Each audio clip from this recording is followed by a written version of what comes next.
He knocked once. The corridor of the noble residential quarters north wing had the quality of deep night stillness. The residential staff had completed their evening rounds at the 10th bell. The nearest security rotation wouldn't pass this section for another 2 hours. And the noble families whose private suites occupied the wing kept late hours, but kept them inside. The only sound was the distant drip of the interior garden's fountain, still running in the January cold, and his own controlled breathing. He had counted on her being awake. She was the kind of person who worked late because the night hours had a quality of quiet that she had learned to use. He had observed this in 3 years of tracking the patterns of the senior Aura track students through the residential quarters lamp schedules. The lamp light behind the door moved. She opened it. She had a quill in her left hand carried to the door without noticing, he thought, because she had been mid-sentence in something when the knock interrupted it and had walked to the door still holding the context of the work. She was wearing work clothes. Her silver blonde hair was pinned in a practical arrangement rather than the formal styles she kept for public hours. She looked at him once. Not quickly, fully.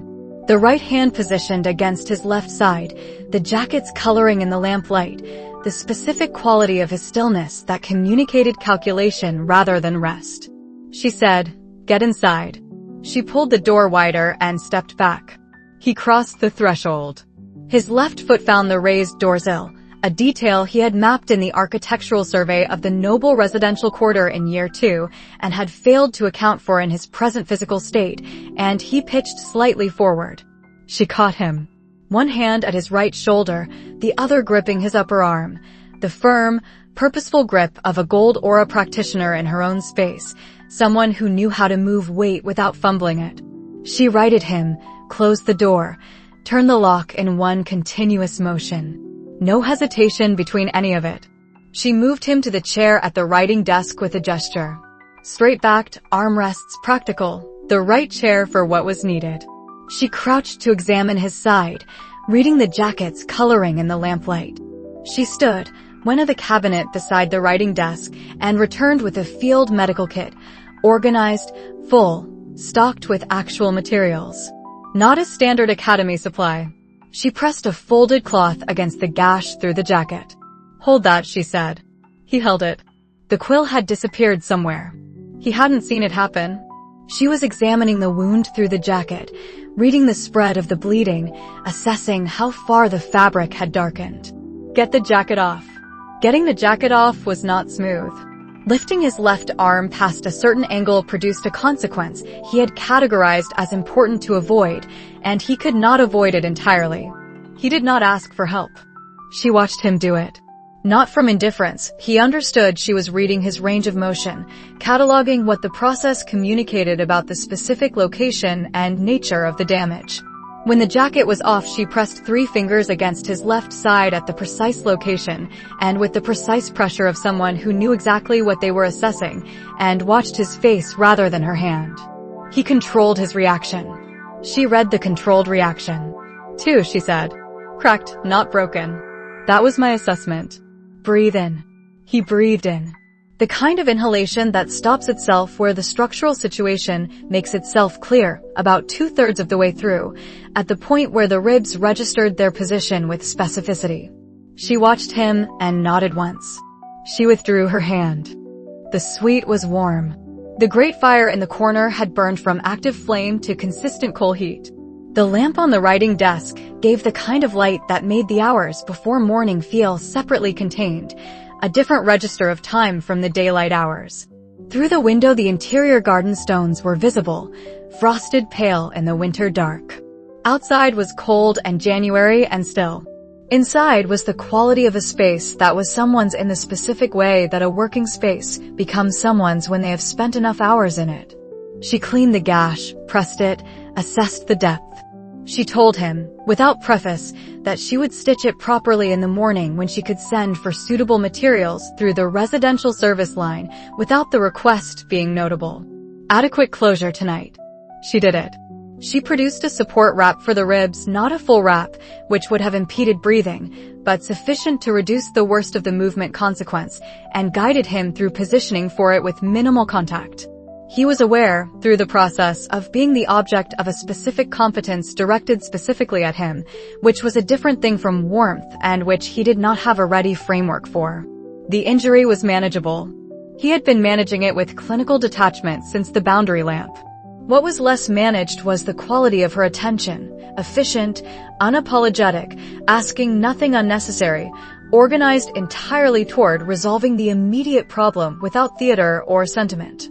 He had received this quality of attention from Gareth across 8 years, which was different because Gareth was constitutionally incapable of making it complicated. He did not know what she was constitutionally incapable of. He noted this and deferred it. His spatial sense, running at passive level, mapped the suite. A study, writing desk, 2 bookcases, the grate, 2 lamps. A door to a bedroom. A door to an anteroom. Intelligence materials on the main writing desk, organized rather than scattered. She had been cross-referencing, not brainstorming. A set of locked flat drawers under the main writing surface, denser than the surrounding shelving, higher density paper storage than the organization layer required. A secondary surface near the window with capital correspondence in a precise stack. The entire space had the quality of a system someone had built over time for a specific purpose. He noted all of it and moved on. She sat back when she had finished. She looked at him directly for the first time since he had entered. How many? 2. Gold? Gold. A brief quiet. Not the quiet of someone processing new information, the quiet of someone confirming what they had already concluded. The difference was in the quality of the stillness. Processing had a reaching quality, a reaching forward. What she had in those 2 seconds had no forward reach at all. Crestfall, she said. Not a question. She had known this before she asked. The question had been the caliber confirmation only. The origin she had determined from the wounds themselves, the specific signature of a contact weapon hit at partial gold aura force, applied at the edge of a practitioner's reach during a high-speed closing movement. Not improvised. Not opportunistic. Exactly one actor in the current situation had demonstrated both the intent and the operational capacity to deploy professionals against him at this point in the specific sequence of events they were both positioned within. He said, yes. The non-aggression agreement between them had been operative for 3 years and had never required active maintenance. He was aware of it. He had considered it, briefly, on the walk from the boundary lamp to her door, approximately 30 meters of noble residential quarter path during which he had also assessed the available alternatives and found them to be the Academy Infirmary. Not viable. No plausible account for a fractured cord general track student's injuries that didn't require explanation he couldn't provide. His own room. The professionals had been there. Unknown whether a watcher remained. Inadvisable regardless. Any other suite in the quarter, no relevant relationship that carried the required combination of trust, proximity, and operational capacity, or this door. The agreement had not been designed for this circumstance. He had come to the most logical available option. She had not cited the agreement. He thought she had reached the same analysis through different means and reached the same conclusion. She stood. She said, "You need to sleep." The anteroom. She lit the lamp in the anteroom, a small room off the study, with a reading couch, a lamp stand, and a window facing the same interior garden as the study window. She produced a folded blanket from a chest under the reading couch with the efficiency of someone who knew exactly where things were in their own space. He did not examine why a blanket was in a chest under a reading couch. He did not argue. He had assessed the merit of arguing and found none. He slept. The specific sleep of someone who had learned that sleep in difficult circumstances was not a luxury, but a performance requirement full, without the surface alertness that would have defeated the purpose. The ribs woke him twice when he shifted in the wrong direction. Both times he assessed the situation, the sweet quiet, his spatial sense registering no unusual aura signatures inside or in the corridor outside, the deep winter stillness of the quarter beyond the window. Both times he returned to sleep. The morning came through the garden window. Cold, clear. The frost on the stones was heavier than it had been the night before. The temperature had dropped further overnight. He could hear her already working on the other side of the door. The specific sound of someone writing with purpose. The scratch of quill on paper, a pause, the rustle of a page being turned. She had been at it for some time. He lay in the specific stillness of early morning and thought about what had happened the night before.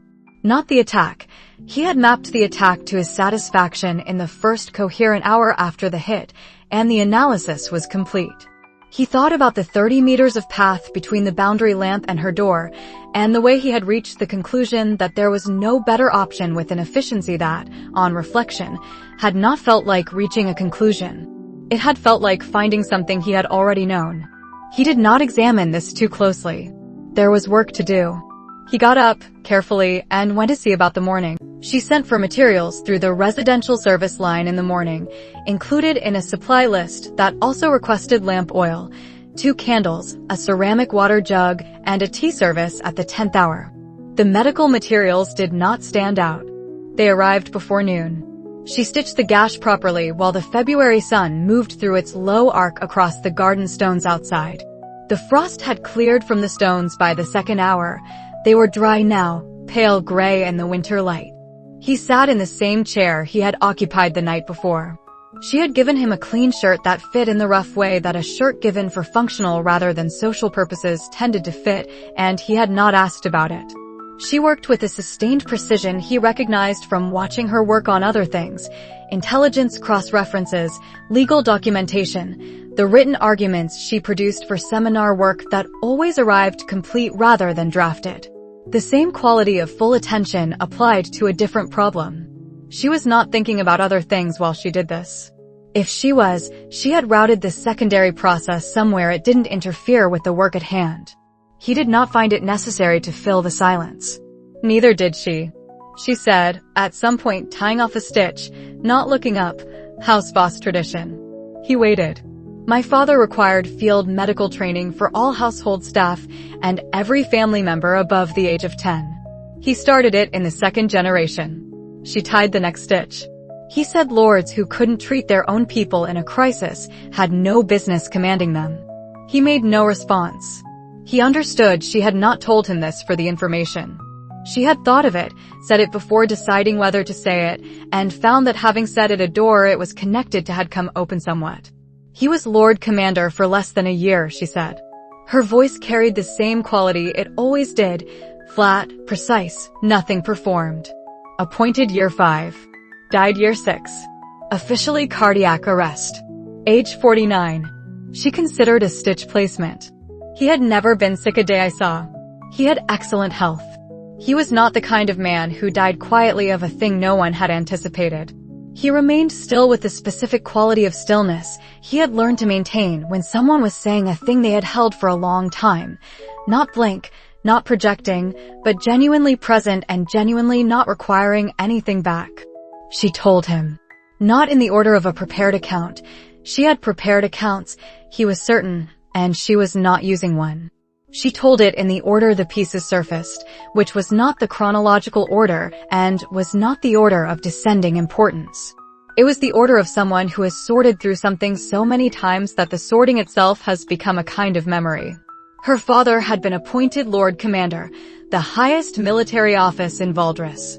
He had died 10.5 months after his appointment. The official record had been closed with notable speed. By the time she had received notification and traveled to the capital, the rooms were reassigned, the personal correspondence was sealed under the standard estate procedures, and the body had been interred. She had arrived to a completed event. She had been 12. 3 of the personal staff who had been closest to him departed the capital within 2 months of his death. Not dismissed, they had left. Without the transition correspondence that was standard. 2 of them she had traced. One was dead 18 months after leaving the capital in a farming accident in the southern provinces. She could not prove it had not been an accident. The 3rd was unreachable and had been for 3 years. She came to the academy. The official reason was real. A House Voss heir attended the academy as a matter of course, for the education and the political exposure and the network. These reasons were accurate and were not the complete picture. The complete picture, she said. The stitch she was working on required more attention. She paused. The Academy's library has access. through a historical administrative arrangement from a previous reign to certain capital classification level intake records that are not directly monitored by the Crown's standard intelligence apparatus. A cross-reference pipe. Most people using the administrative section don't know it's there. My father mentioned it once years ago as a historical curiosity. He described it as a relic of a more transparent era. She finished the stitch. I remembered. He said nothing. He was listening not just to what she was saying, but to the texture of it, the specific quality of a thing said out loud for the first time after years of internal rehearsal. She was not performing the account. She was giving it to him the way you give something to someone when you have decided, without quite deciding, that they are the person you are finally going to give it to. She told him about the reference. Approximately a year ago, anonymous, pressed into the binding gutter of a records volume she was working through. A Capital Court intake log entry. Reference number at 5-4-4-43. It indicated her father had forwarded a restricted intelligence communication to the Capital Court's intake system in month 4 of year 5, approximately 6 weeks before his death. The physical document had been subsequently absent from the filing. Someone had removed it. She set the needle down. She looked at the stitching once to confirm it, and then sat back. I have been tracing where it went since February of last year, she said. I don't know who sent me the reference. Someone with access to those intake records from that period, and the understanding of what the reference number pointed to, and the choice to use the binding gutter method rather than approaching me directly. She looked at the window. I spent 2 months confirming the reference was genuine. It is. It is the best lead I have had in 4 years. A long quiet. The fire in the grate had burned from coal to ash. She had not relit it. The February light through the garden window had moved past its noon position and was heading into the long low angle of the winter afternoon. He had been in this suite for a night and a morning, and the situation had become, without any single moment of transition, something other than what it had been when he knocked on her door. I have not told anyone this, she said. The same flat quality. Not confessional, not weighted, not asking for something in return. A factual statement about a factual condition. Not for lack of individuals I might trust in a general sense. For lack of a combination, someone trustworthy, positioned to be useful, and not immediately becoming a target by virtue of knowing. A pause.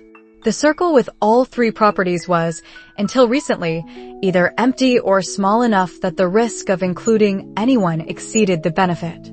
He filed the word recently in the column he maintained for her indirect statements about her assessments of him. For years, she said. The number had the quality of something counted so many times it had lost the ability to feel large. He looked at the writing desk. He looked at the garden stones through the window. He looked at the stitching she had done, which was clean and well-tied and would heal without difficulty. He said, "Can I tell you something?" She met his eyes. "It will change the shape of what you know," he said. "I want to say that first. Not because I'm uncertain about whether to say it, but because the shape of what you know matters to you specifically, and I'd prefer you to know the shape is changing before it does." She looked at him for a moment. Not assessing whether to hear it, she had decided that when she said, "Tell me," she was calibrating, he thought, how to hold the fact that it was going to change the shape. "Tell me," she said. He started from the beginning. The beginning was November year 9, which he told her. The library's administrative section, the dust displacement patterns on the restricted access shelving, the frequency of disturbances in the records spanning the 4 to 6 year prior window. He had noticed this in the course of his own work. He used the administrative section regularly and maintained a passive inventory of its use patterns the way he maintained a passive inventory of most things in his environment. The pattern was notable. He had begun tracking it. She listened. She had set the stitching materials aside and was sitting with her hands in her lap, with the quality of attention she gave to things that were going to require her to revise a model she had built. He told her what he had identified over the following weeks, the cross-referencing of her research visits with external contact meetings, a house Voss servant, a financial intelligence contact with capital access, the pattern of the documents she was pulling, the specific window of records that matched. He told her what the pattern had resolved into over the course of December year 9, as a shape he recognized, systematic, multi-angle, conducted by someone who knew what they were looking for and was approaching it with the careful accumulation of someone who understood the difference between evidence and proof. He told her about Carrion's financial quarterly from the third quarter of year 9.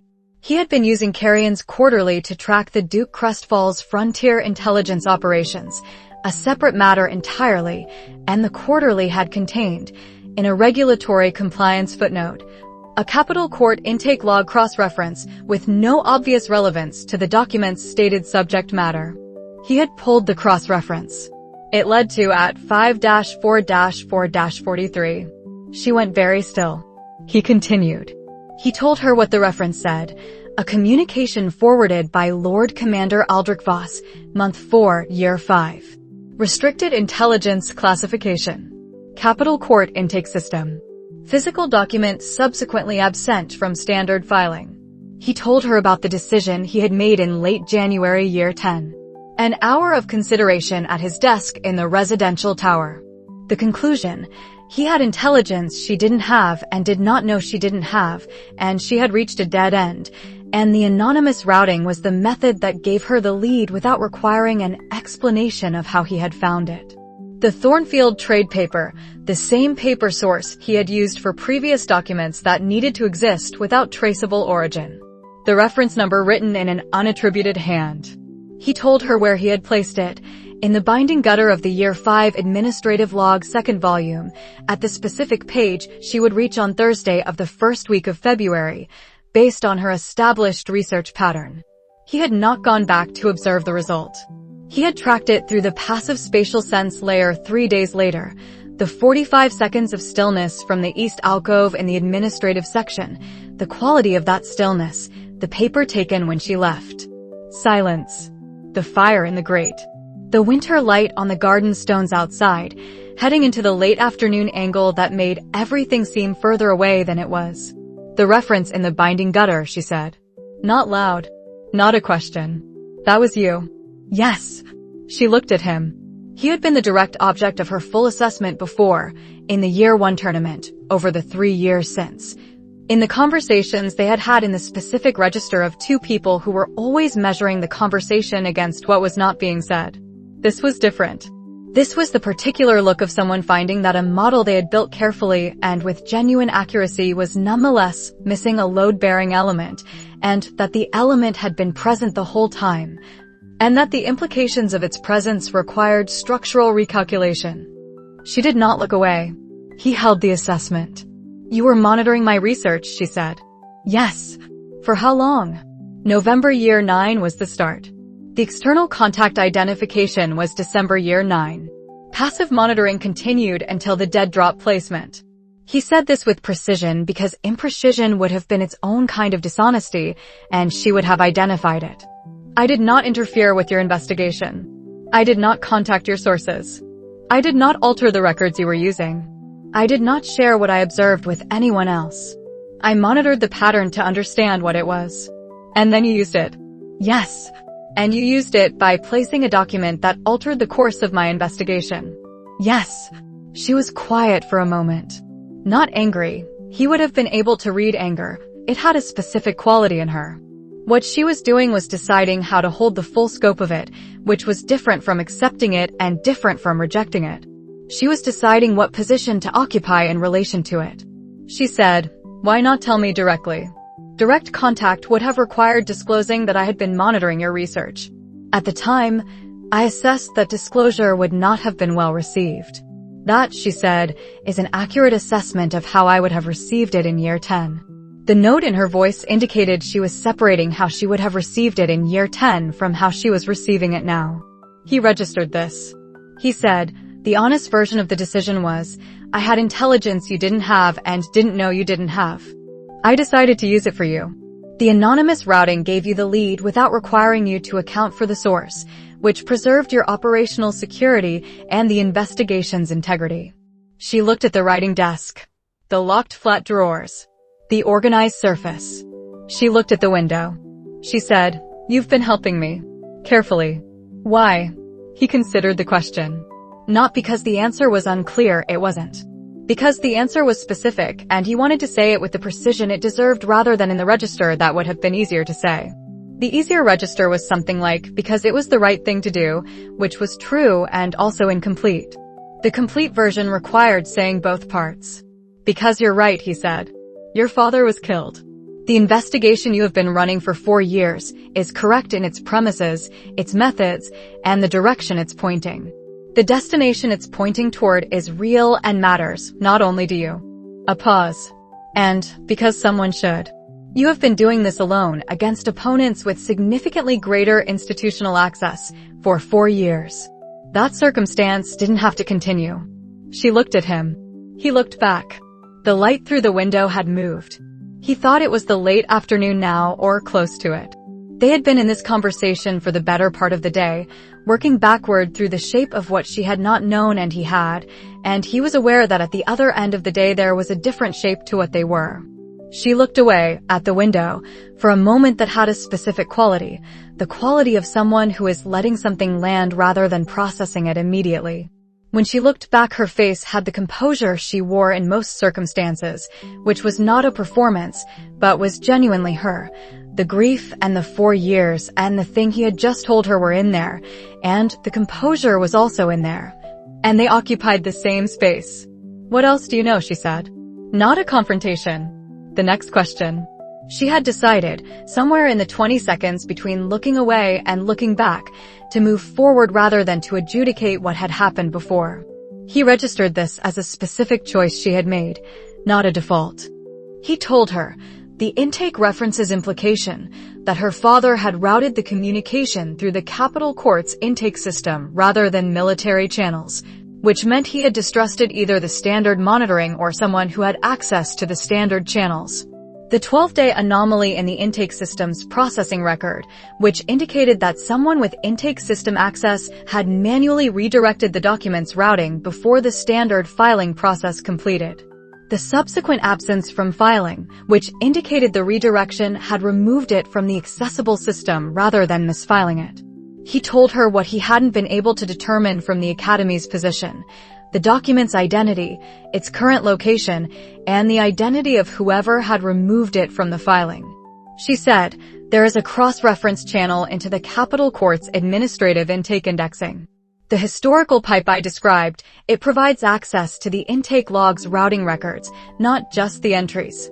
If I have the resources to route a specific inquiry without flagging, I can pull the processing anomaly's full record. That would give us the redirect path. He said, tell me what resources. She told him. He said he could arrange them through Torrens network within a week. A different kind of quiet settled. The kind that had a question in it, not a spoken question, but the presence of something that needed naming before they went further. She said, the non-aggression agreement. Yes, its terms were designed for a different situation than this one. They were. She looked at the materials on her writing desk. The organized surface. The locked drawers. She looked at him. I'm not ready to formalize a replacement tonight, she said. We'll do that when you're not still recovering. He said, that's reasonable. He was not, technically, still bleeding. He did not point this out. The afternoon went on around them. The winter light through the garden window moved through its last low arc and began to fail. She lit the second lamp. He remained in the chair. They worked, in the specific way of two people who have reached an understanding that neither has named and both intend to honor, through the early evening. At some point she sent for dinner through the residential service line. It came in the same mundane listing as everything else she sent for. He ate in the anteroom. The garden outside was dark. He lay on the reading couch with his hands behind his head and looked at the ceiling and thought about what had happened in this suite over the course of one night and one day, and about the specific quality of the decision she had made when she said, tell me, and about what it meant to have been the person she said it to.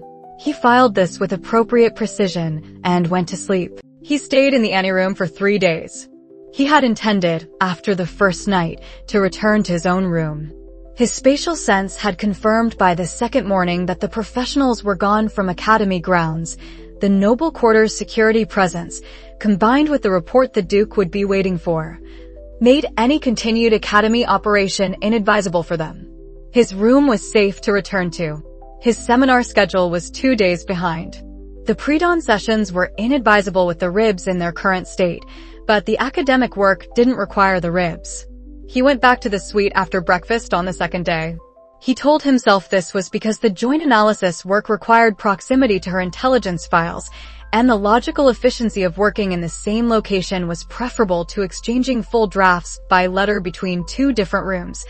And the ribs made the maintenance corridor sessions inadvisable for at least another week regardless. All of these things were true. He did not examine whether they were complete. She did not ask him to leave. She appeared to have resolved this question with the same internal efficiency she applied to other logistical decisions, a decision reached and implemented without requiring articulation. They worked.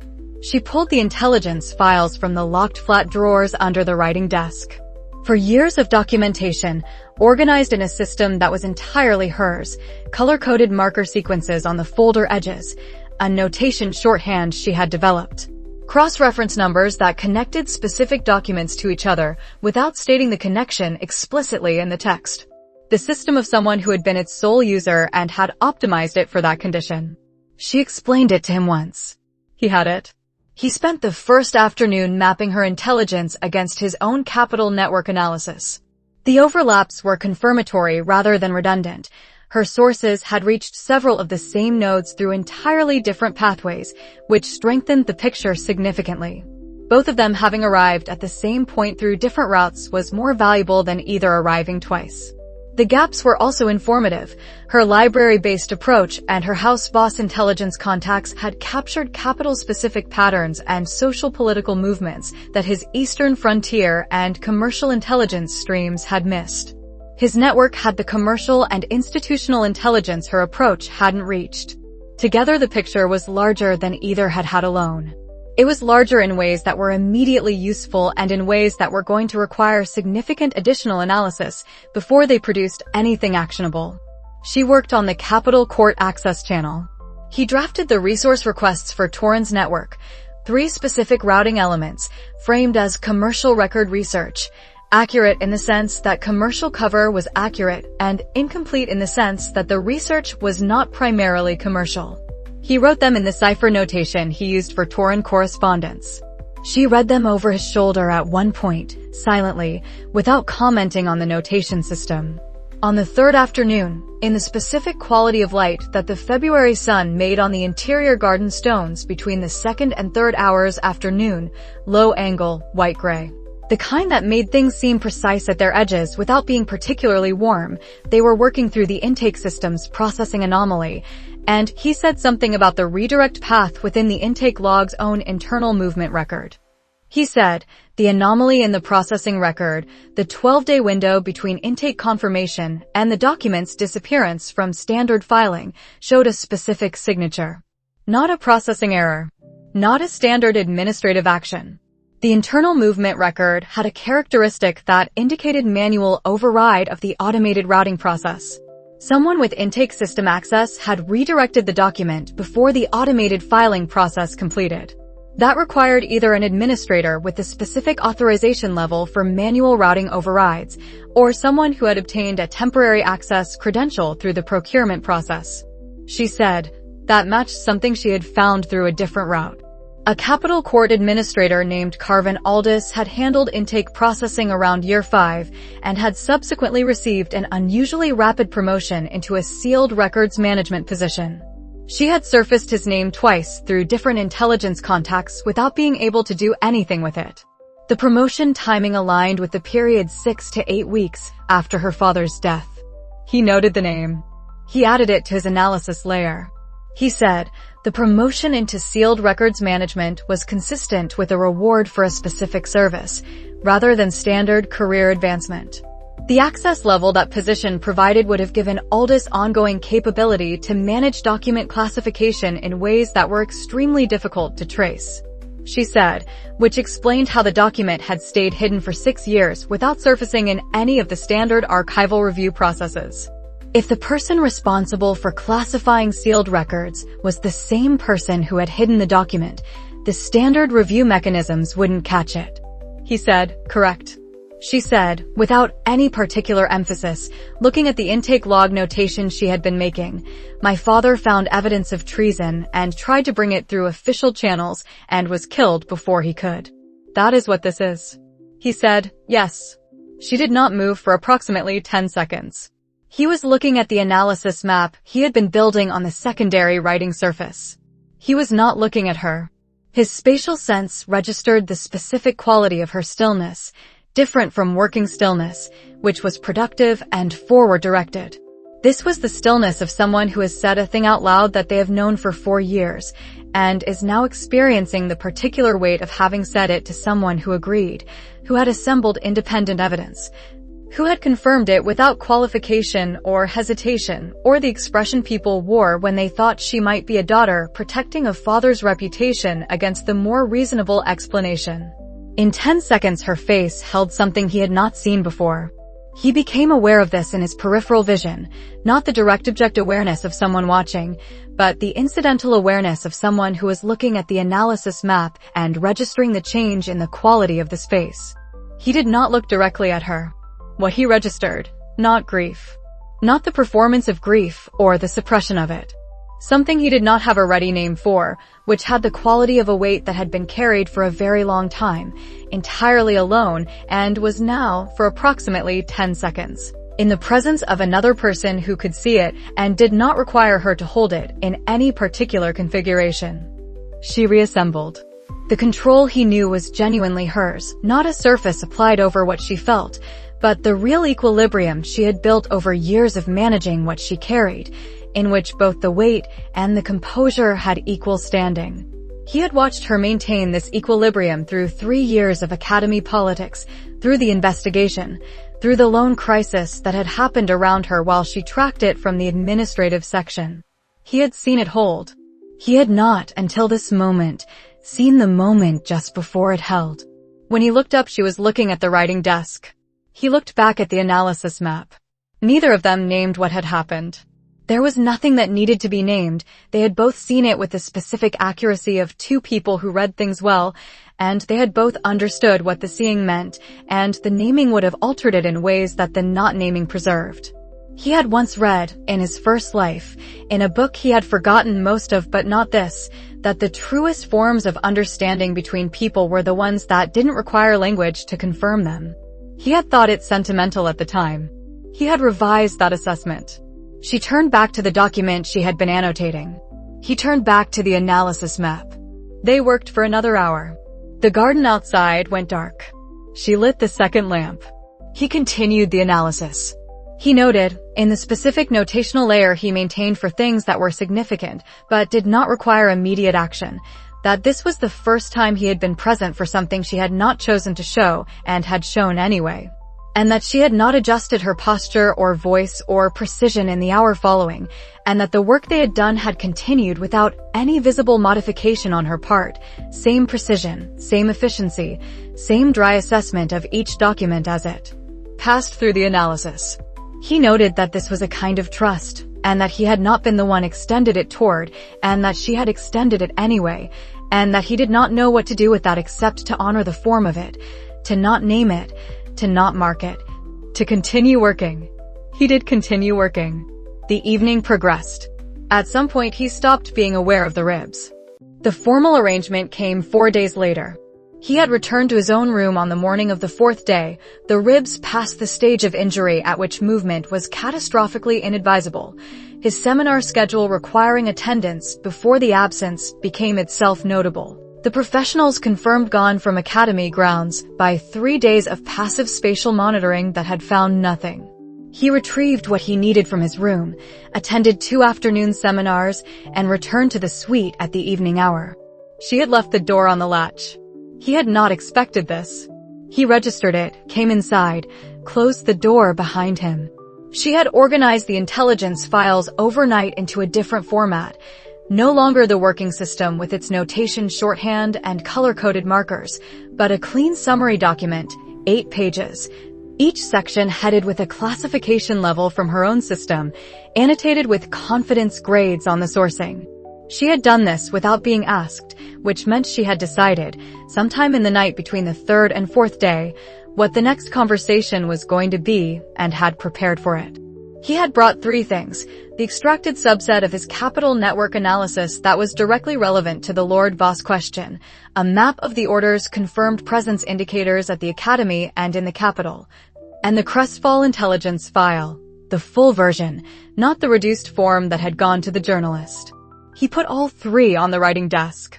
She looked at them for a moment in the way she looked at things she was going to work with, not assessing their quality, assessing the implications of their presence. She said, "Before we begin." He waited. The non-aggression agreement between us was drafted in year 1 to prevent a specific type of conflict in a specific environment. It was operationally narrow, personally bounded, and was designed for the circumstance of 2 students at the same institution with competing interests in the same political space. She looked at the materials on the desk. What we are now doing is not covered by it. I'd prefer to be explicit about that rather than proceeding under terms that are no longer adequate to the situation. He said, "Agreed. What I'm proposing," she said, "is an information-sharing arrangement. Full access in both directions to all intelligence relevant to the Lord Voss question, the succession question, and the Order's capital-level operations. No unilateral major action on shared intelligence without prior notification, except in immediate physical threat circumstances where notification is impossible. Decision-making on significant operations by mutual agreement before execution." She paused. "I am aware this involves a degree of operational exposure I have not previously extended to anyone. I am making that choice deliberately and with the full weight of its implications." He said, "I accept those terms. On the same basis, full reciprocity, no unilateral major action without notification.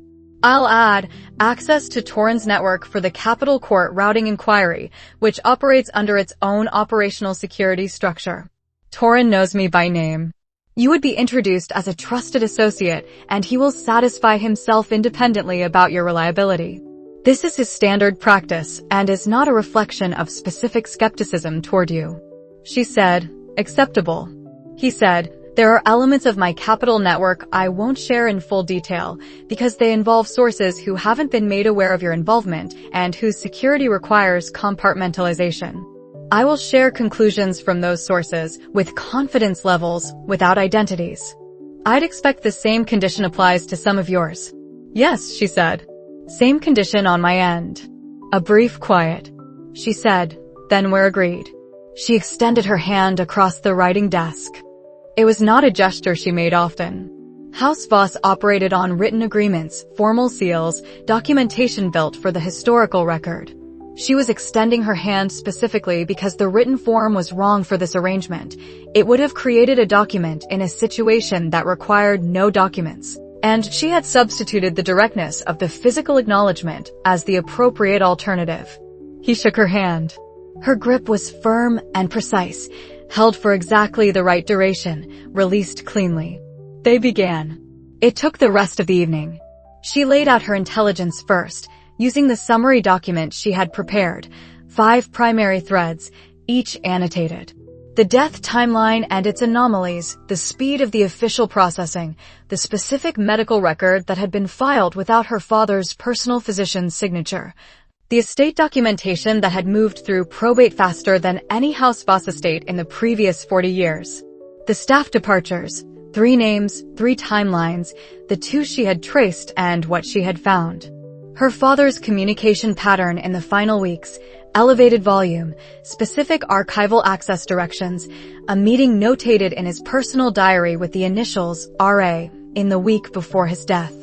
The at 5-4-4-43 thread, the anonymous reference, the intake log entry, everything she had been able to pull about the processing anomaly, the name Carvin Aldis and his subsequent career. A 5th thread she had not yet mentioned to him. House Voss's own internal records indicated that her father had received a sealed communication from outside the standard correspondence system approximately 9 days before his death, and the seal had been subsequently removed from the correspondence log. Someone within House Voss's administrative staff had removed it. He noted this last detail with specific attention. An internal removal required either a House Voss staff member who had been compromised, or someone with enough access to the household to reach the correspondence log without being noticed. Both implications were significant. He laid out his intelligence. The capital network analysis, the faction mapping, the order's presence indicators. He told her what he had identified over the past year in the Crown Prince faction's communication behavior, a structural coordination anomaly. The communication timing showed a characteristic pattern that indicated a third-party review step in certain categories of correspondence. Not all correspondence. The specific categories were border policy, succession planning discussions, and anything referencing the Lord Commander's office or its successors. When those categories were in play, responses were delayed by exactly the kind of interval consistent with an external review. She listened to this last part with a specific quality of attention. She said, "My father noted this pattern. In a letter to a former colleague from year 4, I have a partial transcript through the administrative records pipe. He described it as a structural coordination anomaly in the Crown Prince's correspondence routing and said he was trying to identify the external party." The combined picture was now, the Crown Prince faction had been in structured communication with an external organization since at least year 4.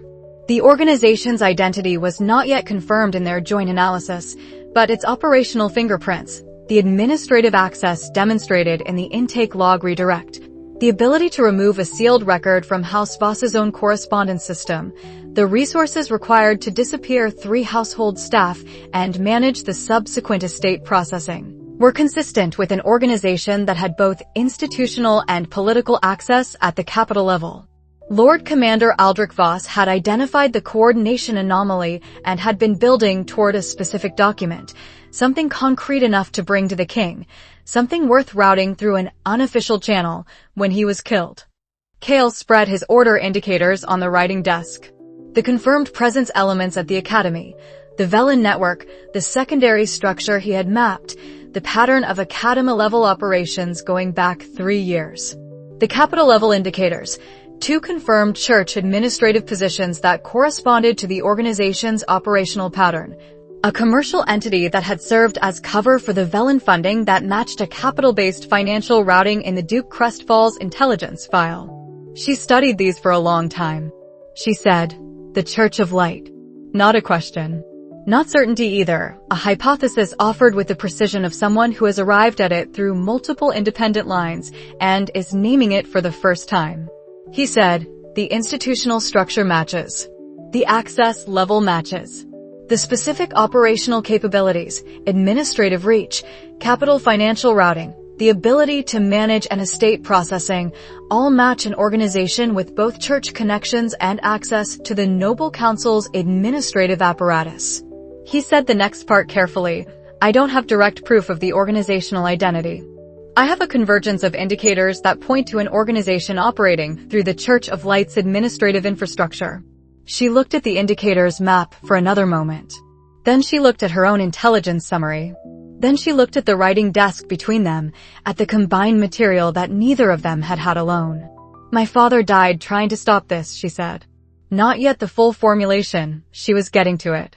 The formulation required more than what they had so far. But the direction of it was clear. He said, "Yes." She looked at the summary document for a long moment. "Then we work on what we have," she said. "The next question is the document itself." He agreed. The next question was the document itself. 2 weeks. He returned to his own room at the end of the 4th day and to his full seminar schedule the morning of the 5th. The ribs settled from acute consequence to managed inconvenience. He would know they were there for another 3 weeks, but they did not limit the work. He attended seminars, ate in the dining hall, maintained his correspondence routes. He did not do the physical pre-dawn sessions. He substituted the spatial awareness work and the extended reading that normally had to fragment across other hours. They worked in parallel, she from the suite, he from his room and the library, exchanging analysis through the residential quarters' internal correspondence line with the notation layering system she had developed, each message innocuous as written, its full content available only to someone who held the contextual background. He found this efficient and characteristic of her. She had developed the system for herself before he was a factor and had extended it to him as a matter of practical necessity without remarking on it. Each day, a draft in the morning from her, a response from him by afternoon, a further development before evening. The work had a rhythm. He was trying to determine what document Lord Commander Aldric Voss had found. She was trying to reconstruct what her father had been moving toward in the final weeks of his life, based on the paper trail she had spent 4 years assembling. The convergence of both approaches took 2 weeks, because the full convergence required more than either had. It required inference built on inference, which meant each step needed to be tested against independent evidence before it could support the next step. He was careful about this. She was meticulous about it. The result was a picture that neither of them had taken shortcut routes to reach, which meant it could carry weight. He approached the question from the outside: what kind of document would be worth killing a Lord Commander over? The answer, at the threshold required, was narrow. Not intelligence of a political kind. A Lord Commander had access to political intelligence continuously, and acting on political intelligence was within his institutional mandate. Not evidence of ordinary corruption. He could have pursued ordinary corruption through institutional channels without need for unofficial routing or risk to himself. The document had to be something that exceeded the institutional framework. Something that couldn't be handled through standard processes because the standard processes were themselves compromised, or because the subject matter was of a nature that required extraordinary handling. The categories that fit: direct evidence that a figure above the Lord Commander's institutional oversight had committed treason. Documentary proof of a formal agreement with a subversive external organization that constituted a crime of such severity that bringing it through normal channels would expose the evidence to destruction before it could be acted upon. The communication routing her father had used confirmed this. The Capital Court's intake system was slower and less monitored than military intelligence channels. He had chosen slow and safe over fast and exposed. This was the decision of someone who had reason to distrust the standard channels, either because he had evidence that they were compromised, or because the subject of the document had access to them, or both. She approached from the inside, what her father had been building toward. The correspondence volume in his final month, elevated, but in a specific direction. Not broad communication, focused communication. She had traced the access direction of his archival requests in that period through the administrative records pipe. He had been pulling documents related to the Noble Council's succession planning protocols, the Church of Light's administrative charter within the kingdom, and, specifically, in the final 2 weeks, the formal treaty framework governing cooperation between the Crown and external religious organizations. This last category was the one that had taken her longest to find because the access trail had been partially obscured. Someone had modified the archival access log in that period.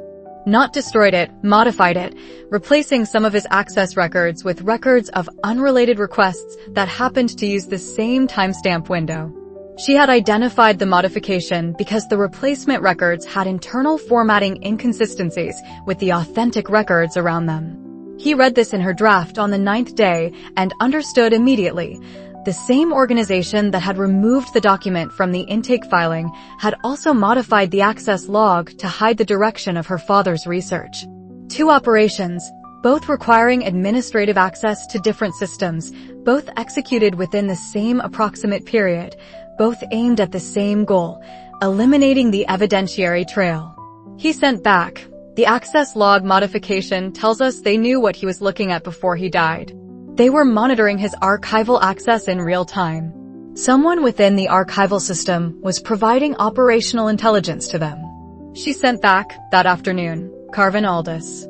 He managed the intake processing and was subsequently promoted into sealed records management. His promotion gave him ongoing access to archival administration. If he was the intake system contact, he had visibility into my father's access patterns. Combined, Lord Commander Aldric Voss had found a document or evidence pointing toward the existence of a formal agreement between the Crown Prince and an external organization, the organization that was operating through the Church of Light's administrative infrastructure. He had been researching the legal and treaty frameworks around such an agreement, presumably to understand the precise nature of the treason charge that could be brought, or to identify the specific documentation that would be required. Someone within the archival system had flagged his research direction to the organization. They had moved before he could complete the retrieval chain. The document he had been building toward, most likely a sealed communication that constituted direct evidence of the formal agreement. Not a rumor, not an inference, a document that, presented to the king with credible provenance, would constitute actionable evidence of treason. He had been killed to prevent that document from reaching the king. The document had not been destroyed. This conclusion took 3 more days to establish with the confidence level it required, because it was built on a negative inference. If the document had been destroyed, the intake reference would have been formally closed. Active open references in the intake system indicated one of 3 conditions: filing error, active suppression, or deliberate false classified concealment. The intake anomaly ruled out filing error. The access log modification, a sophisticated, resource-intensive operation, ruled out coincidence. The combination of the intake redirect and the log modification indicated a coordinated operation, which ruled out independent negligence. Deliberate concealment. The document existed somewhere in the system, filed under a false classification, accessible only to someone who knew where to look. He drafted the analysis of why concealment rather than destruction. The document was leverage. Under their control, it was a permanent mechanism for controlling the Crown Prince. If the agreement existed and they held the proof, they could enforce the agreement indefinitely. If the document was destroyed, the Crown Prince was free of the agreement, free of the organization, free to act as a king rather than an instrument. The document's existence, in the right hands, was worth more than its absence. He sent this draft late on the 13th day. She sent back, several hours later, if this is correct, the document is in active use. Not as evidence to be produced, as a restraint. My father was killed not to protect a past event from exposure, but to protect a present and continuing mechanism of control. The murder is ongoing in its purpose. He read this 3 times. She had said the same thing he had concluded, and said it more precisely. The murder is ongoing in its purpose. He wrote back, yes. It is a leash. The Crown Prince cannot betray the agreement because they hold the proof of it. The proof is the mechanism. She did not write back until the following morning. When she did, it was a single question. Where is it now? He had been working on this separately for 3 days. The answer required mapping the organization's access capabilities against the available secure storage locations in the capital. Not the Crown Prince's residence. Too much risk that the Crown Prince would find it and act on it, and the organization needed it to be under their control, not his. Not a private residence, too vulnerable to retrieval by an external party. Not the church's primary holdings, too many administrative access points, too many people with eyes on those records. The right location was somewhere that combined 2 properties, technically accessible through official channels, so the organization could manage it, and practically accessible only to someone with specific clearance knowledge, so it couldn't be retrieved inadvertently. Somewhere that an active sealed records administrator with the right authorization, someone like Carvinaldus, in his promoted position, could place a document under a false classification that would make it invisible to standard review. He wrote back, the Royal Archives sealed section. She wrote back within 2 hours. That was my conclusion as well. I had been working toward it for 3 months and hadn't been able to confirm it because I didn't have your organizational profile. With it, yes. A pause in the letter. Filing under false classification in the sealed section is permanent until someone with sealed section access knows to look for it specifically. Standard archival review doesn't touch it. It could stay there indefinitely. He wrote, it has stayed there for 6 years. The question is whether we can reach it before the succession forces the matter. She wrote back, we need to develop the retrieval path before the king's timeline closes our access window. He read this in his room at the 15th day evening and thought about the succession timeline and what it meant for everything else. The king's decline was accelerating. The succession council met 4 times weekly. The capital indicators had been pointing toward a critical juncture for the better part of a year, and they were now closer to it than they had been. He wrote back, yes. We work on the retrieval path next. He filed the letter, looked at the winter dark outside his window, and thought about the 6 years the document had been in that sealed section, and the 12-year-old girl who had been trying to reach it alone. He picked up the next analysis draft and began. They met in the suite a week after the pact, on an afternoon when the third-year seminars were done for the day, and the residential quarter had the quiet of the interval between scheduled obligations. The ribs were at the stage he had categorized as background, present, noted, not requiring active management. The gash had healed cleanly. She had the summary spread across the writing desk, both their 2 weeks of analysis laid out in the clean format, with the cross-references between her threads and his marked in a notation they had developed together over the correspondence exchange. He had brought the final piece, the full organizational profile, the complete mapping of the Order's presence indicators in the capital and at the Academy, assembled from the Velen intelligence, the Crestfall network analysis, the archival access patterns they had traced. He had prepared a summary conclusion document. 2 pages. He set it on the desk. She read it without rushing.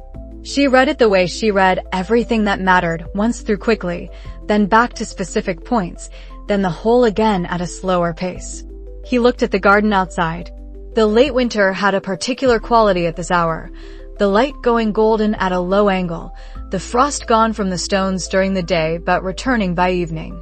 The bare branches of the garden's single ornamental tree making precise shadows on the pale stone. She set down the summary. The picture was now complete enough to state. He had organized it in the 2-page summary with the precision it deserved, because this was one of those things that needed to be said in full and correctly rather than approximately and immediately. He had learned this from his first life, that the rush to name a thing before it was fully understood damaged the understanding in ways that were hard to repair.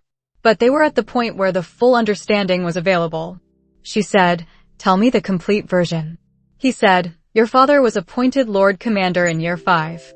Within his first months in the position, he identified a structural coordination anomaly in the Crown Prince's correspondence. A pattern indicating an external organization was involved in a review process for certain categories of royal communication.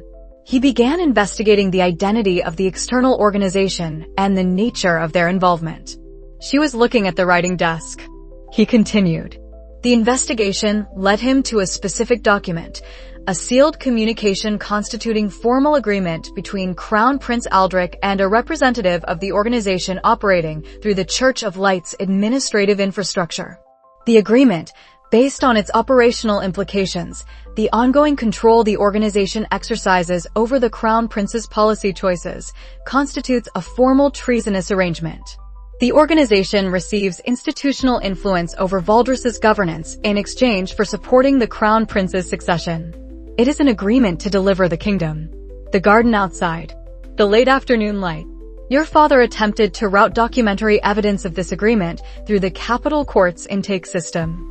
The organization identified that he had found the document and was building the formal evidentiary chain to bring it to the king. They moved before he could complete the chain. He was killed. The document was removed from the intake filing and concealed in the Royal Archives sealed section, where it remains under a false classification. The murder was not to protect a past event. It was to protect the agreement's ongoing operation. She said nothing. He said, the king, at the time, was in the early stages of his illness. A Lord Commander bringing credible documentary evidence of the Crown Prince's treasonous agreement would have produced consequences significant enough to alter the succession entirely. The organization could not allow that to happen. She said nothing for a longer moment. He looked at the garden. The shadows were lengthening. He thought about what it was to carry something for 12 years, to be 12 years old and to know that something was wrong, to spend 4 years building the methodology to investigate it, and then to have 2 more years of active investigation. And to now be sitting in this room with the complete picture in front of you. She said, he was about to take it to the king. Yes, he said. Based on the timeline, the intake routing, the urgency of the unofficial channel, he believed the king would have acted on it. He may have had reason to believe the king was still capable of acting on it. Year 6 was early in his illness. The king had full capacity then. She said, and they killed him before he could. Yes. A long quiet. Longer than the earlier silences. He did not fill it. There was nothing that needed to be said in this particular quiet. He had told her the complete version, which was what she had asked for, and the complete version required a different kind of processing than the partial versions she had been working with for years. The partial versions had allowed her to keep moving, to keep investigating, to keep building the picture. The complete version was a stopping point. It was the thing she had been trying to reach. He looked at the garden tree. He looked at the precise shadows. He thought about the fact that he had known this picture was coming. He had been able to see the outline of it from the Capital Network indicators for some time, and that knowing it was coming had not made sitting in this room, in this quiet, with this particular quality of what she was carrying, any less specific. She said, "My father died trying to save the kingdom."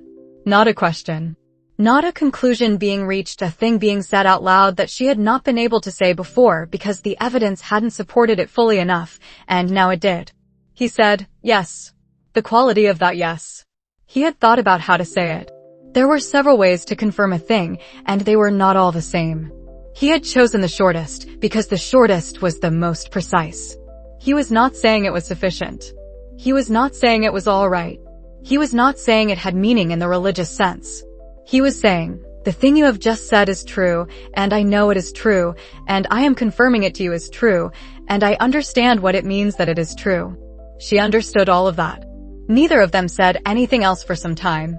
He was aware of a quality he did not usually register in himself. He was not sure what the word for it was. It was not grief. That would have been inexact. It was not anger, though there was something adjacent to that underneath it. It was closer to the feeling he had had when he read Aldric's letter about the lone call-in and had not moved for an hour, the feeling of holding a situation from all sides at once, understanding its full weight, and understanding that the weight required response rather than accommodation. Lord Commander Aldric Voss had been 49 years old. He had held his office for less than a year. He had found something that would have changed the kingdom's future, and had tried to do the right thing with it, through the right channels, and had been killed for it. His daughter had been 12. She had known, from the beginning, that something was wrong. She had built the methodology and the network and the 4 years of careful documented investigation entirely alone, against opponents who had the institutional infrastructure of a major organization behind them. She had been right. She had been right from the beginning. She had been 12 years old and entirely right. He said, "What he found is still in the sealed section. The people who killed him are still operating. The agreement they killed him to protect is still in force." She said, "Yes." He said, "That can be changed." She looked at him. He said, "Not immediately. Not without preparation. But the picture is complete enough now to plan what comes next. The document can be retrieved. The agreement can be exposed. The succession can be redirected. None of it is simple, but none of it is beyond the available resources." She looked at the summary on the writing desk. Then she looked at him. Something in her expression had the quality of someone who has finished grieving what cannot be undone and has arrived, fully, at what can. She said, "Then we plan what comes next." He said, "Yes." They worked until the garden was dark and the lamp had been lit for an hour, and neither of them remarked on the shift from what it had been to what it was now. The Royal Archives sealed section was not inaccessible. That was the first thing to establish, and they established it in the week following the complete picture conversation. Inaccessible would have been secure in the way that things outside a system were secure, simply not reachable. What the sealed section was instead was selectively accessible, controlled by a specific authorization chain, restricted to credentialed holders with defined research purposes, processed through a formal application procedure that produced an access record. This was not the same thing as inaccessible. It was the same thing as monitored. The distinction mattered because the organization's document management strategy had not been to place the document somewhere unreachable. It had been to place it somewhere monitored, accessible in principle, with access attempts recorded, with the record itself serving as a tripwire. He had worked through this logic over 3 days and sent the draft to her on the 4th. If the document was hidden under a false classification and the access record was monitored, then any attempt to retrieve it through the formal application procedure would alert the organization. The formal path was the wrong path. She had sent back, agreed. The formal path was a trap. The retrieval had to be through a different channel. The different channel was the question. They mapped the sealed section's architecture from external sources, the administrative charter, the access protocol documentation he had pulled through Torrens Capital Network, and 2 academic papers on the archive's organizational history that gave the section's operational structure in enough historical detail to understand the current design. The sealed section held 3 categories: active strategic materials under Crown classification, historical materials sealed by specific Royal Council order, and a 3rd category that the documentation described as restricted research materials under administrative hold, which was the classification category with the loosest definition and the least documented access procedure. She had read this and sent back, "Restricted research materials under administrative hold is the category where you hide something if you have access to the administrative intake system and the ability to assign classification retroactively. It is also the category with the most procedural ambiguity. The access procedure references the holder's determination rather than a specific authorization chain." He had sent back, "The holder's determination means that the official with custody of the materials in that category determines access on a case-by-case basis. If the organization controls the relevant official." She had sent back, completing the thought, "Then access requests go through their operational chain rather than the standard protocol. The document is retrievable only by them, regardless of the formal access procedures.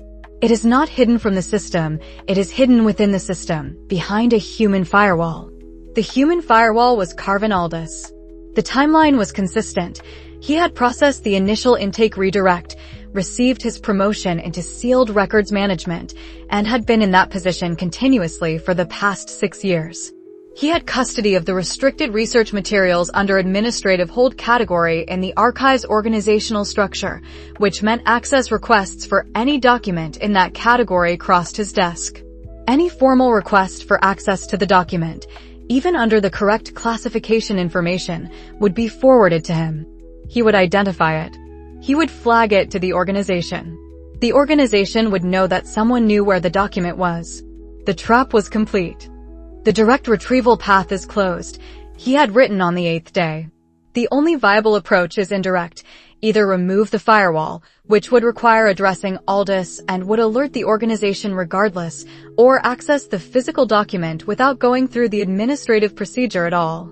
She had sent back, after a day, "The archive's physical holdings are maintained in the South Wing storage vault system.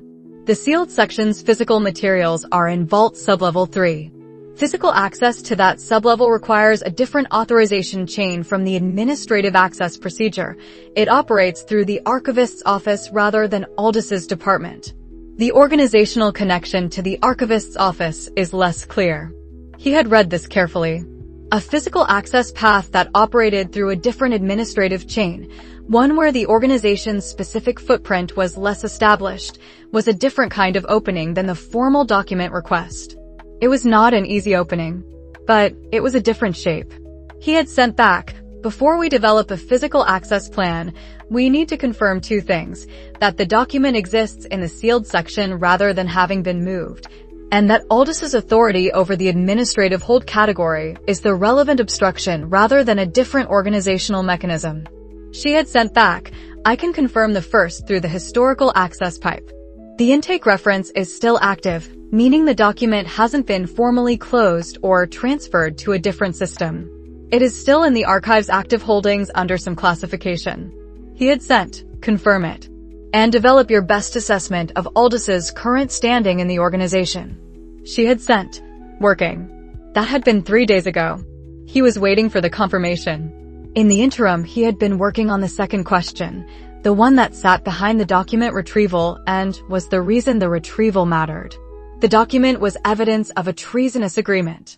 Evidence required a recipient, someone with the authority and the will to act on it. The king was the natural recipient. But the king's timeline was not unlimited. He had pulled the Capital Network's most recent intelligence on the king's condition. The information was incomplete because the Crown Prince's faction was actively managing the flow of information about the king's health, a behavior he had first noted 7 months ago as a signal and had now confirmed as deliberate suppression. What he could assemble from multiple partial sources, the king had not held a full council session in 3 months. His personal physician had been replaced twice in the past year. The Succession Council's meeting frequency had increased from 4 times weekly to daily in the past month. Daily meetings of the Succession Council meant the inner circle was managing an active timeline, not a distant one. He thought about this in the late February light in his room and wrote in the cipher notebook, "The retrieval and the succession question are not sequential. They are parallel. We cannot retrieve the document and then address the succession. We have to address the succession and the document simultaneously, which means the plan has to hold both." He had not yet told her this. He was going to tell her when she sent back the confirmation, because the confirmation, in addition to confirming the document's location, would also tell him something about the current state of the organization's attention. If the document was still there, still active, still under Aldis's hold, then the organization was not currently managing a retrieval threat. They had relaxed, 6 years of no one coming close, and the document had become background infrastructure rather than active concern. That would change if they moved. The organization was not his primary subject for this batch of analysis, the succession question was. But the organization's current operational posture was relevant to every plan he was building. An organization that was in active alert mode would respond to any pressure on the document immediately. An organization that was in maintenance mode, focused on managing the Crown Prince's behavior and the succession timeline, would have a longer response window. The question was which mode they were currently in. He thought about this until his lamp oil was running low and the winter night outside was fully established. He refilled the lamp. He looked at the analysis on his desk, the organizational footprint map, the succession timeline, the access architecture, the gap between what he knew and what he needed. He wrote a note to Torin. Not the document retrieval question. That was too sensitive for a letter. The Torin note was a different question, the status of the Carven Aldis network connection. Torin's capital commercial network touched the administrative layer through the archive's procurement contracts. It was an indirect connection, but Torin had made use of indirect connections before. He sealed the note and added it to the correspondence route. Then he wrote to her, "I have a working model of the physical access path. We need to discuss the succession constraint before we finalize the retrieval plan. When can you meet?" She wrote back the next morning, with the confirmation attached. The document was still in the sealed section, the intake reference was still active, and Aldis's department was still the relevant administrative hold. The confirmation note was 3 lines precise. At the bottom she had added, "Tomorrow after the 4th bell." He was there at the 4th bell. The 4th bell in late February. The suite had a quality of late afternoon light that Kael had come to associate with the specific productive hours, the angle that made the writing desk surface brighter than the rest of the room, that made reading easier and the quality of thought, somehow, more precise. She had the confirmation document on the desk, and his working model of the physical access path, and a third item he had not sent, a detailed map of the succession timeline, which she had assembled independently. He recognized it as independent work by the notation system, hers, not their shared format. He sat down. He said, "You've been working the succession question." "Yes," she said. "Since before we formalized the arrangement." She indicated the map. I'd concluded, somewhere in the middle of the document analysis, that the document retrieval and the succession were the same problem. He said, "I reached the same conclusion 3 days ago." She said, "Then we're working from the same understanding." She looked at the succession map. "Tell me your model." He told her. The king's timeline, what the capital indicators suggested, what the suppression of information about his health indicated about the Crown Prince faction's current priorities. The assessment that the Succession Council's movement from 4 weekly meetings to daily meetings represented a phased transition, an indication that the inner circle was managing an active timeline, not a projected one. His estimate, less than 2 years before the succession became a formal public matter and possibly significantly less. She listened. When he finished, she said, "My estimate is similar. The information suppression is the key signal. They wouldn't be actively suppressing if the timeline were comfortable. They're managing perception because the timeline is close enough to require management." He said, "If the Crown Prince succeeds to the throne with the agreement in place, the agreement doesn't end. It escalates. The organization gains the institutional access of the crown, the royal council, the military command structure, the treaty apparatus. Everything the Lord Commander's position had, and everything above it. She said, and the document becomes their permanent control mechanism. The king can't threaten the agreement, he's the agreement. It becomes the structure of the kingdom rather than a constraint on one figure within it. He said, yes. Which is why the document retrieval and the succession intervention are the same problem. We can't retrieve the document and then address the succession. The succession will have resolved itself before we have the retrieval path established. We have to build toward both simultaneously. She looked at the succession map. The alternative succession is the question then. The crown prince is the designated heir.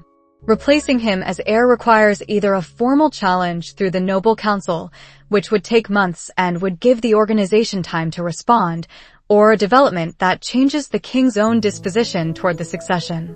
The king is still capable of making decisions. He has not formally announced the crown prince as his chosen successor. The succession is by default under the kingdom's law, not by specific royal designation. He said, which means if the king were presented with credible evidence of the crown prince's agreement before his capacity to act formally declined, he could designate an alternative. She said, yes. He said, there is a second son. She looked at him. He said, Prince Kael, 23, currently stationed at a minor military command in the Northern District. Overlooked by the court because the court has been focused on the crown prince's consolidation for years and hasn't needed to think about the second son. He had been thinking about Kael for longer than he had been thinking about the document, since the capital indicators had first started pointing toward a genuine succession problem, which was further back than the Lord Voss investigation. The novel he had read in his first life had contained a Prince Kael. The novel's Kael had been a secondary figure, a convenient alternative that the story required. He had been thinking about the difference between that Kael and a real person with real capabilities and real limitations. I need to assess him directly before I can tell you whether he is viable. She said, what's your working hypothesis? He said, based on secondary intelligence, his career record, his command decisions at the Northern Post, a report from a capital correspondent that described him as quietly capable, in a context where the correspondent had no reason to flatter. The working hypothesis is that he has the raw capability. He lacks political experience because the court has never given him reason to develop it. He would need structural support. She said, structural support means us. He said, among others. She was quiet for a moment. He watched her think through the implications. Not the practical implications, she was past the practical stage quickly, because her mind moved efficiently through logistics. The deeper implication, that the goal of her father's investigation, which had started as justice for one man and had expanded to exposure of a treasonous agreement, had now expanded further to include the active intervention in the kingdom's succession. They were no longer building a case. They were building a world. She said, if we're going to support an alternative succession, we have to be certain the alternative is genuinely better. Not just better than the compromised option. Genuinely capable of governing a kingdom that is going to be in a difficult period for the foreseeable future. He said, I know. That's why I need to assess him directly. She said, how? He said, Torin has commercial operations in the Northern Military District. There are legitimate trade reasons for a junior commercial representative to be attached to a Torin-affiliated visit. I would be invisible in that context. She looked at the map. Timeline. He said, after the third term's academic obligations are complete. Early summer. That gives us time to develop the archive retrieval path before I leave, so that the two operations can move in coordination. She said, the archive retrieval path requires at least one asset with capital access who can operate near the physical vault level without going through Aldis's administrative chain. I have a contact through the House Voss network who has legitimate archive research access. It would require significant operational care to use them without alerting anyone. He said, keep that in reserve. We'll need it, but using it prematurely exposes it. She said, agreed. She looked at the combined materials on the desk. The confirmation document, the succession map, the access architecture, the organizational footprint. "This is larger than a justice case," she said.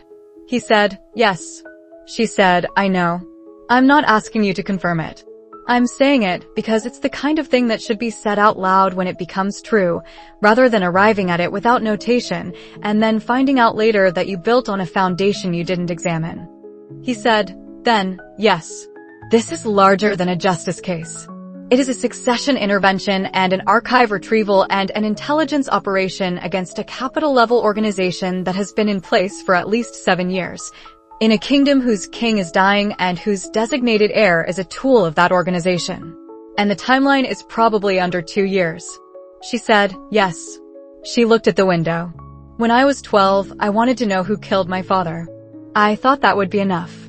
He said nothing because nothing was the correct response. He waited. She said, "It is still not enough. What he found matters more than what happened to him." He said, "Both matter." She looked at him. Something in her expression was very precise and very contained and carried, underneath the containment, a weight that had been redistributed over the course of the past 3 weeks into a different configuration than it had occupied for 4 years. Not lighter, more evenly held. She said, "Both matter." She looked at the map. "We work on the retrieval path and the Kael assessment in parallel. The archive contact stays in reserve. The Torin network develops the Northern District access. We reconvene after the 3rd term." He said, "Agreed." He gathered the materials to return to his room. The garden outside was going towards dusk. The late February light that had been precise and bright at the 4th bell had softened into the early evening register. At the door he said, "Seraphine." She looked at him. He said, "Your father identified what he found in less than a year in the Lord Commander's position. He tried to do the right thing with it through the right channels. He was killed specifically because he was succeeding." A pause. He chose the next words carefully. "He built the kind of person who has been running this investigation alone for 4 years. The kind of person who has the methodology and the network and the patience to reach the complete picture." I don't know if that was something he thought about, but it seems, from the outside, like something worth knowing. She looked at him for a long moment. She said, "It is." He left. He walked back to his room through the late February evening. The garden path between the residential wings.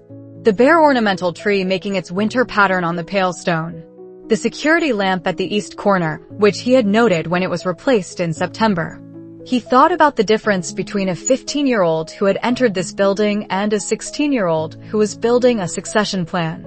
He thought about the fact that his plan, which had been a barony plan, and then an academy plan, and then a capital plan, was now something that did not have a clean name.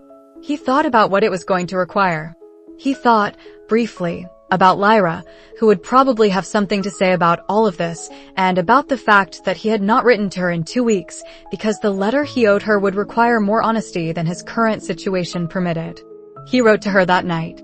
Not about any of the above. About the lightning technique question she had asked 3 weeks ago that he had not gotten around to answering. He wrote the answer first. Then he thought for a while and added a line at the end. "The 3rd year is complicated. I will explain when I can. I hope the snow in Thornwald is the good kind." He sealed it. He went to sleep.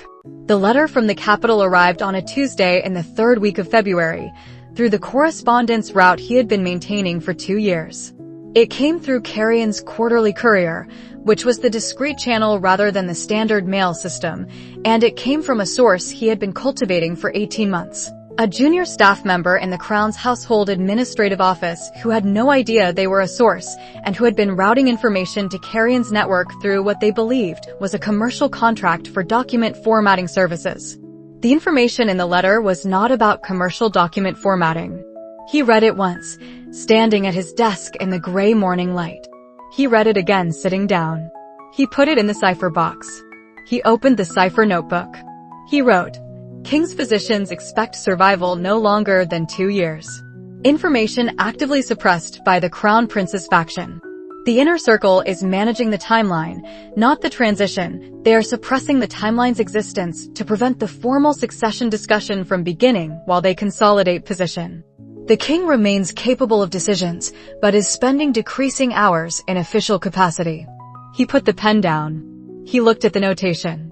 He wrote below it, "This compresses everything." He sat with this for a while.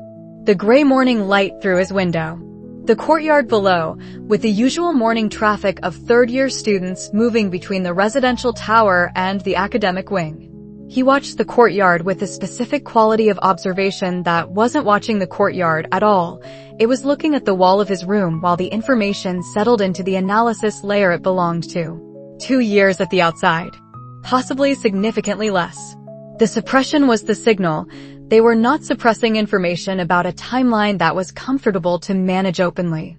They were suppressing information about a timeline that, if public, would force the noble council into formal succession discussions before the crown prince's faction had completed its position consolidation.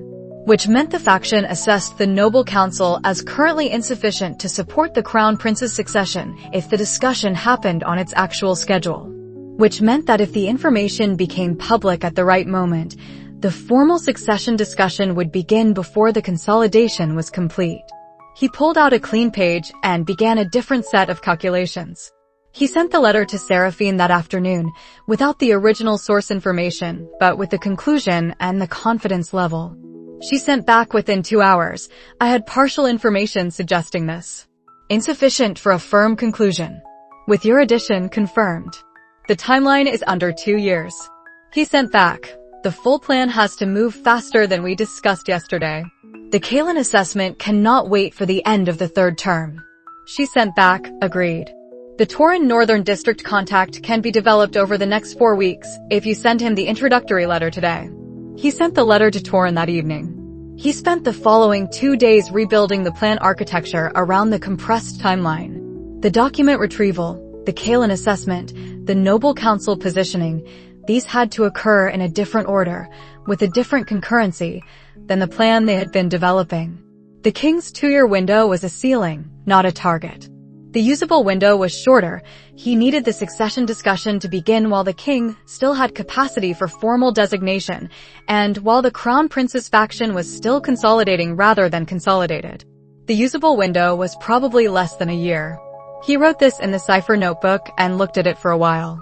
Less than a year was a different kind of problem from 2 years. 2 years was enough time to be careful. 1 year was enough time to be correct. He was 16. He had been building this kind of careful correctness for his entire life in this body. He had 8 years of preparation in this life and 32 years of a previous one. He thought about the novel he had read, the story that had brought him here, that had laid out in broad strokes the world he was now living in. In the novel, the succession had been handled by forces larger than any individual. The novel's Kael had been a figure in events. He had been strategic, but reactively strategic, responding to the world as it moved. He was not doing that. He was building the world's movement. He thought about the difference between those 2 versions for a while and found that the difference was not as reassuring as it might have been. Being in front of events rather than behind them meant that more of the consequences were his.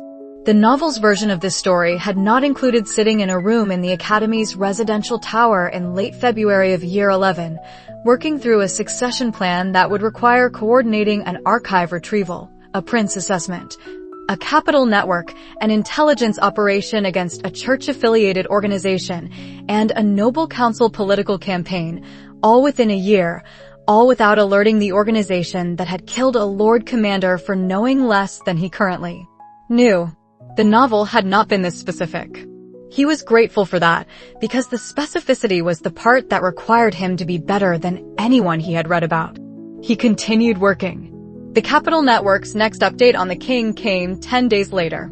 The source was different, not the household administrative contact, but a secondary source through Tauren's own capital monitoring, which had a different access angle and confirmed the picture independently. The king's schedule had reduced to 3 official hours per week. The remaining hours were managed by the Succession Council, which was handling an increasing volume of royal business by proxy. 3 official hours per week was not governance. It was form. He wrote to Seraphine. Second confirmation. Independent source. The timeline is not 2 years. It may be 1. We work on the assumption of 1 year and plan the Kael meeting for early spring. She wrote back that evening. He read it standing at his desk, in the same position he had read the first capital letter. She wrote, If the king has 3 official hours per week, the window for a formal royal designation of an alternative heir is approximately 6 months. Past that point, the capacity for the required legal act becomes questionable. We have 6 months to reach a position where the designation is possible, and 1 year before the succession resolves itself without our intervention. He read this twice. She had done the same analysis. She had reached the same numbers. He wrote, 6 months from now is late summer. The 3rd term ends in June. We need the Kael assessment done by May. The archive contact needs to be operational by July. The Noble Council positioning needs to begin in parallel with the Kael assessment. We cannot wait for the Kael result before starting the council work. She wrote back, the Noble Council work is mine. I have the House Voss relationships and the standing. I can begin the preliminary positioning without it being attributable to a succession agenda. It can be framed as standard House Voss political relationship maintenance. He wrote, be careful with the timing. The Crown Prince's faction watches House Voss. She wrote, I know. I have been navigating the Crown Prince's faction's surveillance of House Voss since I was 14. I will be careful. He read this and understood that she was correct and that he did not have anything useful to add to it. He wrote, acknowledged. He looked at the plan architecture he had been building for the past week. The compression had clarified it in a way that the comfortable timeline hadn't. The constraints revealed the shape of what was actually necessary. Everything that was genuinely necessary was there. Everything that had been comfortable preparation was gone. What was left was the minimum required to do the thing correctly. It was a tight plan. It was not an impossible plan. He thought about what his father would say when he eventually told him, not now, not yet, but eventually. He thought about what Gareth would say. He thought about Lyra in northern Thornwald, training in the cold, sending letters that arrived on Mondays. He thought about the king, who had 3 official hours per week and who had been a good king for decades and was dying, and whose kingdom would be either preserved or delivered depending on what happened in the next 6 months. He wrote one final line in the cipher notebook. He was 16. The world had given him the problem and the preparation simultaneously. He was going to use both. He closed the notebook. He opened a clean page and began drafting the Tauran introduction for the Northern District visit. Outside the window, the February cold had the quality of a season that was almost finished. The frost on the courtyard stones would clear in another week. Spring would come early this year, he thought, or maybe just seemed like it would because everything was moving faster than he had planned for. He wrote Tauran's letter with the precision it required. He was going to need the spring.